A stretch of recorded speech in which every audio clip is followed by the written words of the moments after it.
I'm Marty Kulgis, and I work with Parberry's Incorporated, and along with my other family members, came up with the plan to remodel the apartments. My grandfather had owned this building since the mid-1980s.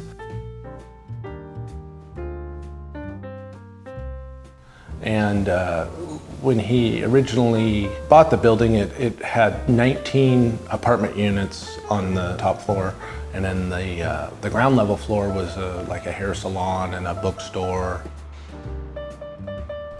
We had really no plans, so we talked to an architect in renovating it, and the choice was made to put apartments in there.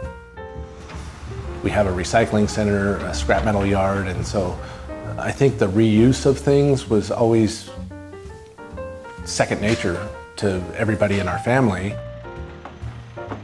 We started in May of 2014, and they just began demo. Took out 2 windows in the front of the building, and all the materials went out of those 2 windows. Some of the apartments had rug that were covering the wood floors, some had linoleum that was glued down, so everything was stripped out of the building over a course of a couple of months. Through the demolition phase of the project, they discovered a few different things where we may want to reuse or save the materials. The main one would be the wood floors. At that time, they didn't look like much. They were dark and weathered over, since the 1920s, so almost 100 years of wear. So the plan was to take all of the wood floors out of all the apartments out and save them.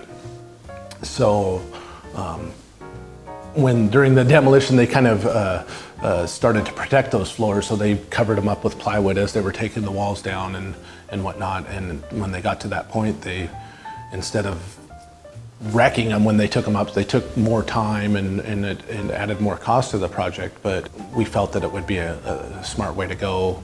One of the things we saved. And on both stairways, the front stairway and the back stairway, those walls were existing. So instead of covering up with maybe sheetrock or whatever, taking them out, we just left them, cleaned them up, we refinished them, and it's one of my favorite parts of the building because it still gives that old feel of the building that, it's built in the 20s and it's still there.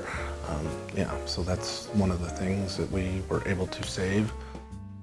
Another one of the finishes that we were able to save from the building were the brick walls. All 3 or 4 sides of the building were brick, but we didn't know what the brick was going to look like because they were covered in plaster.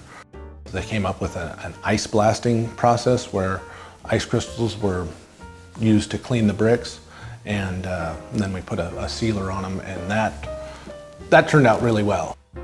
None of us are developers or builders, anything like that. We learned a lot of the process and how it goes, and it gives people an example of what you can do without making it cookie cutter. It was fun. I liked it.